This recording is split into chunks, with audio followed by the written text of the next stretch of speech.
I went to sleep with gum in my mouth, and now there's gum in my hair. And when I got out of bed this morning, I tripped on a skateboard, and by mistake, I dropped my sweater in the sink while the water is running. And I could tell it was going to be a terrible, horrible, no good, very bad day. At breakfast, Anthony found a ring in his breakfast cereal box, and Nick found a keychain in his breakfast cereal box. But in my breakfast cereal box, all I found was breakfast cereal. I think all moved to Australia. In the carpool, Mrs. Gibson let Becky have a seat by the window. Audrey and Elliot got seats by the window, too. I said I was being scrunched. I said I was being smushed. I said if I didn't get a seat by the window, I'm going to be carsick. No one even answered. At school, Mrs. Dickens liked Paul's picture of a sailboat better than my picture of the invisible castle. At singing time, she said I sang too loud. At counting time, she said I left out 16. Who needs 16? I could tell it was going to be a terrible, horrible, no good, very bad day. I could tell because Paul said I wasn't his best friend anymore. He said that I was only his third best friend. There were 2 cupcakes in Philip Parker's lunch bag. Albert got a Hershey bar with almonds, and Paul's mother gave him a piece of jelly roll that had little coconut sprinkles on the top.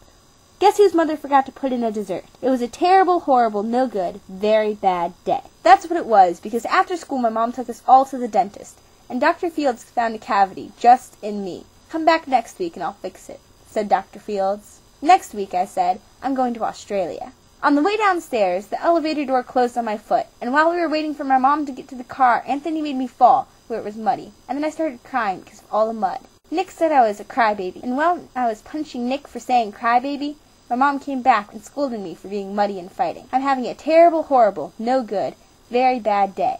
So then we went to the shoe store to buy some sneakers. Anthony chose black ones, Nick chose blue ones, and I chose red ones. But the shoe man said they were all sold out. They made me buy ugly pink Crocs. When we picked up my dad at his office, he said I couldn't play with his copying machine, but I forgot. He also said to watch out for the books on his desk, and I was as careful as could be, except for my elbow. He also said don't fool around with his phone, but I think I called Australia. My dad said please don't pick him up anymore. It was a terrible, horrible, no good, very bad day. There were lima beans for dinner, and I hate limas. There was kissing on TV, and I hate kissing. My bath was too hot. I got soap in my eyes. And when I went to bed, Nick took back the pillow he said I could keep. And the cat wants to sleep with Anthony, not with me. It has been a terrible, horrible, no good, very bad day. My mom says some days are like that. Even in Australia.